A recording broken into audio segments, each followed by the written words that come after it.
if you believe I've committed a felony, you should contact the police. Instead, you're using it to try to intimidate me when I know that I have done nothing wrong.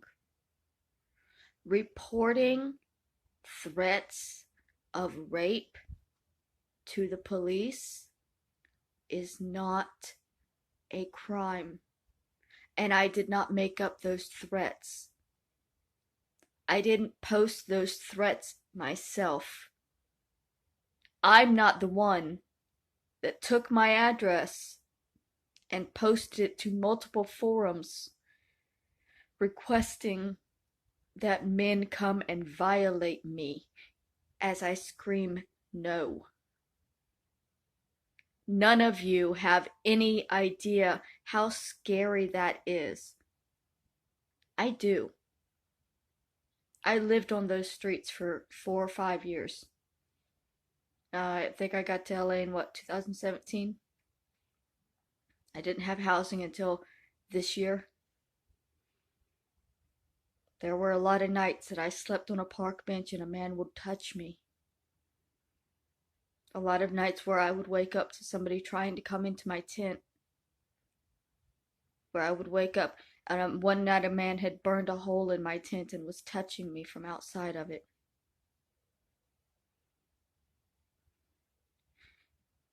You don't know the extent of sexual harassment and assaults that I went through when I was homeless. Having other men laugh at me as I cry and beg for assistance and tell me that I'm public property because I'm sleeping in a park. And then 2 months after I finally get a home that I can feel safe in, my address is put out and shared and put up on multiple forums pretending to be me and requesting that men come and sexually assault me. That is why I contacted the police. And now, because I contacted them so many months ago, this man is, I don't know, I guess he's going to lie and say that I committed a felony against him and put me in prison. Put me in prison for being afraid. When I was receiving threats, when I'm still receiving threats. I receive emails every day. And I don't know what they're posting to the forums about me because I don't look at them. But y'all keep repeating the penal code, and what I did was a felony, so that's fine. If you believe I have committed a felony by contacting the police about the very real sexual assault threats I was receiving in March of this year, please contact the police. I would love to speak to them, to speak to anybody about this, everything that's been happening.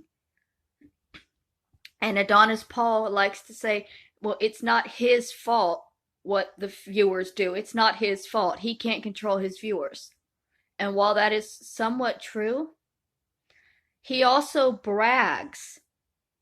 As part of the intimidation and threats against me, he'll brag and say, what, do you want it to go back to the way it was in March?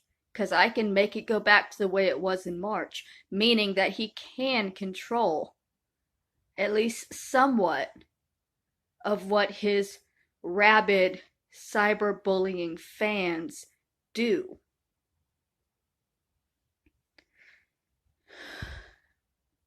Call the police. You believe it's a felony? Contact the authorities. Give them the evidence that you have. Let them know that you want me put in prison because I was afraid of being sexually assaulted after spending 5 years on the streets. That is fine. I do not have a problem explaining to a judge or a jury why I committed that felony of calling the police and attempting to protect myself the only way that I knew how. The only person that I knew at that time was Adonis Paul. It was his channel that was bringing all of this to me. It was his videos. And y'all are saying, well, you make the videos for him to put up. I don't make them the way that he distributes them. I make them as an accurate description of my life. He uses them and twists my words around to make it look like I'm a monster when I'm not. He demonizes things that I've had to do to survive, like shitting in bowls. Yes. When I was homeless, I had a personal bathroom, which was a large salad bowl. No, I did not eat out of it, as many of you like to assume. See, y'all don't think about what you would do if you didn't have a toilet in your home. I had to live without one for many years. I had to figure out a way to deal with digestive issues and no bathroom. Because often when I would wake up on a park bench at 4 in the morning and kick some motherfucker off of me, there would be no place open that I could use the bathroom.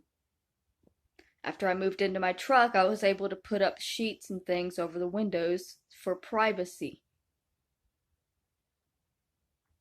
It's what I had to do to survive.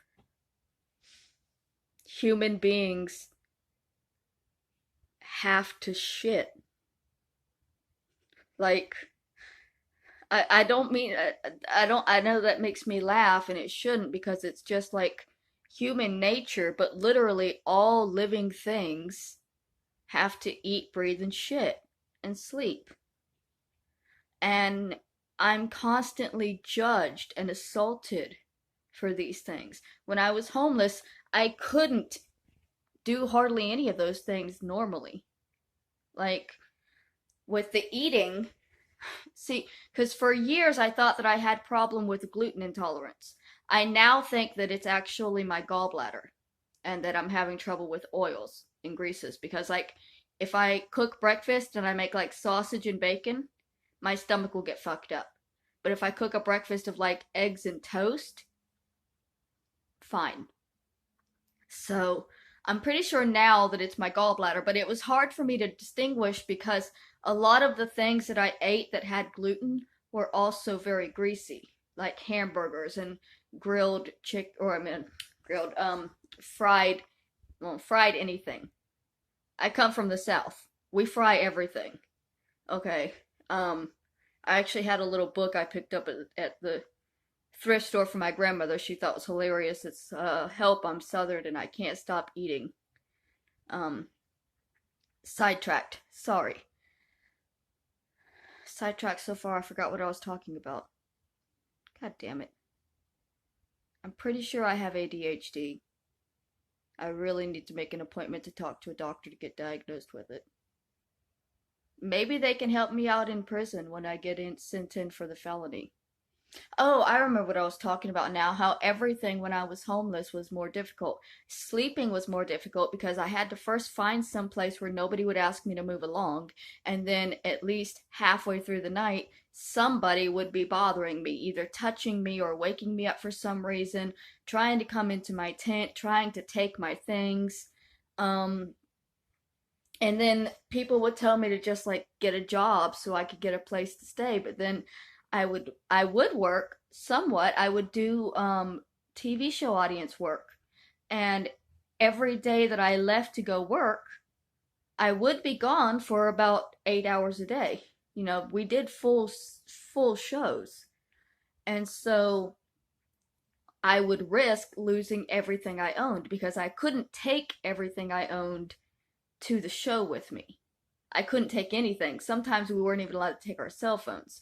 Luckily, most shows would take them and hold them for us, but there were a couple where if I wanted to actually go in and see the show and get paid, I had to leave my phone behind in my tent, and I would just opt out of going to those shows because it was too risky to leave anything that I wanted. It was too risky to leave it behind because everything in that tent had the chance of disappearing if I left for more than 10 minutes. People would stake it out and watch and wait. I had multiple tents stolen. One of them was stolen almost directly after I put it up. And I knew it was going to happen, but I didn't know how to stop it. So, because I had just moved, it was a new tent, I just put it up. Got it all set up nice, and noticed there was a man standing outside of it, just standing and watching my tent. And I needed to go and get something to eat, but I knew that the second I left, he was going to go into my tent. So I waited. I waited and I waited for about 2 hours. I sat inside my tent watching the silhouette of a man standing outside my tent watching me. And I finally decided whatever was in the tent was, if he was going to take it, he could take it. It was just like a blanket and stuff. I took everything that was important with me, and I went to get some extra food. Before I went, I attempted a peace offering for the man. I gave him soda that I had, a cold soda and a snack cake. Apparently he did eat those because I found the trash when I came back. What I didn't find was the tent. The second I left, he had his little snack, and then he cleared out the tent, rolled it all up into a big garbage can at the end of the block, and took the tent. And I found out later that he had stolen it for a friend of his who was handicapped and had lost his tent in a cleanup because the police will come every few weeks and just take your shit. If you're not there to move it, they would just throw it in a dumpster. And since this guy was handicapped, he couldn't move his tent. And so just about every time the garbage man came around, unless there were people over there to help him and move his stuff for him, he would lose all of his stuff. And so this man that took my tent apparently was he was used to stealing nicest tents for his handicapped friend because the police kept throwing them in the dumpster. I found this out the second time that the same man stole my tent, and I followed from a good distance behind. Doesn't matter. Okay, so sleeping is hard when you're homeless. Eating is hard when you're homeless because you can't cook normally. So, especially if you have digestive problems, when I thought that it was my I thought it was like celiac, a gluten intolerance. I would try not to eat like anything from a can. So like no SpaghettiOs or raviolis or anything like that, which now that I know I could have eaten those, I probably would have survived off of those for a couple of years. But at the time I didn't know. I was really sick for a long time. Like my hair was falling out before I left Florida because I didn't know what was making me sick, and I was eating and just constantly being sick. So that's sleeping and eating are vastly disrupted when you're homeless. And so is working and God, every aspect of your life. It completely changes you. So y'all are saying, well, I'm a felon for being so afraid of these rape threats. just months after coming out of a long-term situation with a lot of sexual assaults. And you don't understand why I became that afraid. You were literally posting my address to multiple forums with bad people on them and requesting that they come and sexually assault me just because I made you mad. And I know you're saying that it wasn't Adonis Paul, it was just one of his followers. Adonis Paul is proud of it though. If he wasn't proud of it, he wouldn't threaten to make things harder for me every single time he promises to go away. Just a couple of days ago, he was saying he was done. He wasn't making any more videos about me. And then hours later, he's spamming my comments and begging for me to put out something that'll piss him off and give him a reason to reattach to me like a goddamn leech. So if you're going to try to put me in prison for calling the police way back in March for valid sexual assault threats that I was receiving, do that, please. I am actually fine with going to prison for doing that because it means that I'll receive the names of the people who are sending me there and I can get a restraining order against them finally. And maybe when I get out of prison, I'll be free of my stalkers,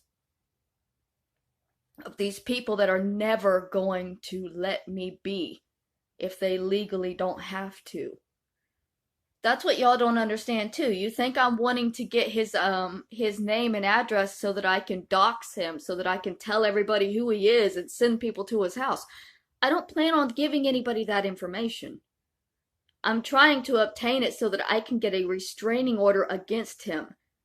Specifically because I want nothing to do with this person and I want him to have nothing to do with me. I don't want him communicating with me in any form. I don't want anything to do with him. That's what a restraining order is. So why would I be getting it just to tell everybody, well, this is who he is, let's go to his house, let's go mess with him? No, when I'm done with people, I'm done. I don't mess with people the way that y'all do.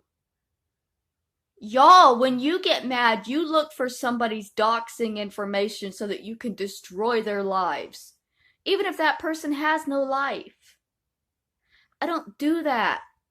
If I'm trying to get somebody's information, it's because I'm trying to send them something, or I'm trying to get a restraining order against them to protect myself. If I wasn't receiving all of these messages, I wouldn't even be making videos about Adonis Paul. I don't randomly make videos about him.